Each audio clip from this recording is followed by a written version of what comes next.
Mga OFW na umuwi na sa Pilipinas at yung mga OFW na uuwi pa lang na may mga karamdaman.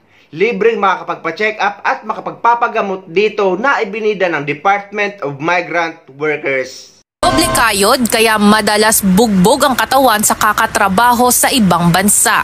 Ganyan ang karaniwang kalagayan ng Overseas Filipino Workers o OFWs upang makapagpadala ng pera sa pamilya sa Pilipinas.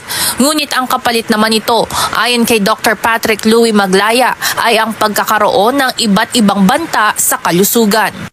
So top 3 would be hypertension, diabetes, and high cholesterol. Ayon kay Dr. Maglaya, ang mga OFW ay kadalasang aalis ng Pilipinas sa kanilang kabataan at uuwi sa bansa kung kailan matanda na sa panahong naglalabasan na ang mga sakit sa katawan.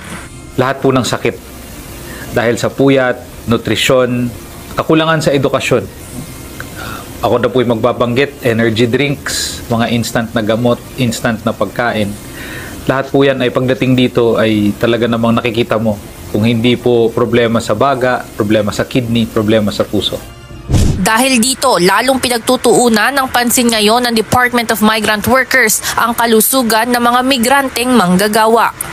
Paliwanag ni Migrant Workers Secretary Hans Leo Kakdak, may libreng atensyong medikal para sa mga OFWs sa OFW Hospital na nag-e-extend sa kani-kanilang pamilya o dependents.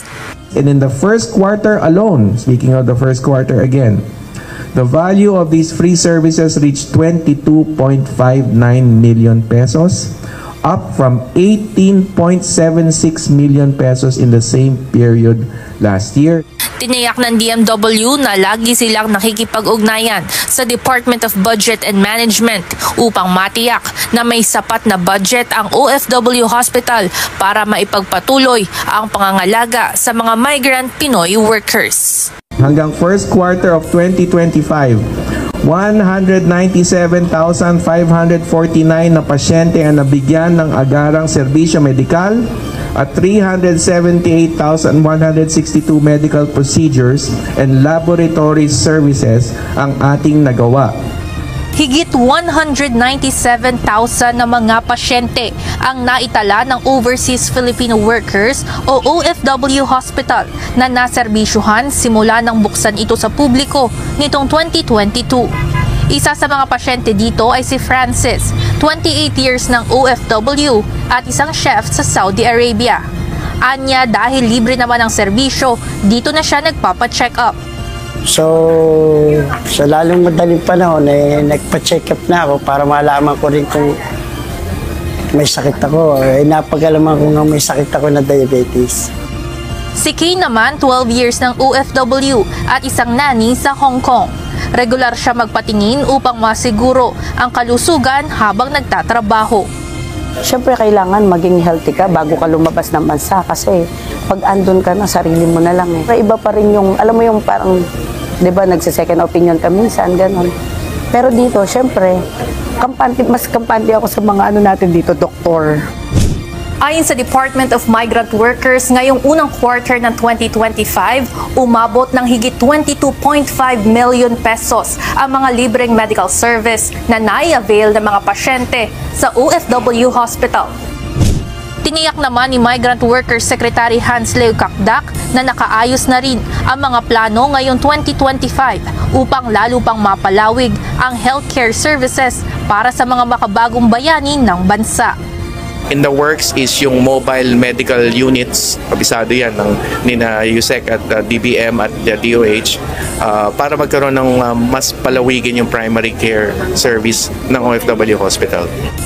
Kasama na rin sa long-term plans ng pamahalaan ay ang pagpapatayo ng cancer care clinic at paglalagay ng OFW wards sa mga government hospitals. Tiniyak naman ng Department of Budget and Management o DBM na suportado nito ang mga programa ng DMW at maglalaan sila ng budget kung kinakailangan. Prioritizing our healthcare and social services is aligned with our Philippine Development Plan and the medium-term fiscal framework crafted by the Philippine Economic Team. So rest assured that under the leadership of our President Bongbong Marcos, hindi po pababayaan yung ating healthcare system. Ngunit ang problema dito ay nasa San Fernando, Pampanga pa lang ang OFW hospital sa ngayon. Kaya hindi rin mapupuntahan ng maraming OFW. Pero huwag kayong mag-alala guys dahil nag-anunsyo ang DMW na magtatayo sila ng karagdagang OFW hospital branches sa iba't ibang parte ng Pilipinas. Pinaplano ng Department of Migrant Workers o DMW na magtayo pa ng Overseas Filipino Workers Hospital sa iba't ibang bahagi ng bansa.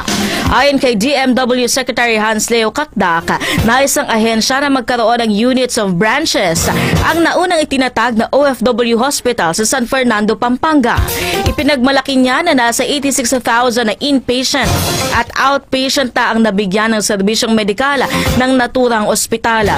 Dagdag niya, ito ay nakaayon sa direktiba ni Pangulong Ferdinand Bongbong Marcos Jr. na tiyakin ang kapayakanan o kapakanan at maayos sa kalusugan ng mga kababayan nating OFW. Paglilinaw naman ni Kakdak, bukas ang OFW Hospital hindi lamang para sa mga Pilipinong nagtatrabaho sa abroad pero maging sa miyembro ng pamilya nito. Maaari rin anyang makatanggap ng serbisyo kahit ang mga dating OFW. So, ito ang mga aabangan natin na mga branches ng OFW Hospital sa iba't ibang parte ng bansa na libreng pagpapagamot para sa mga OFW, pamilya ng OFW at yung mga dating OFW na nag-for good na sa Pilipinas.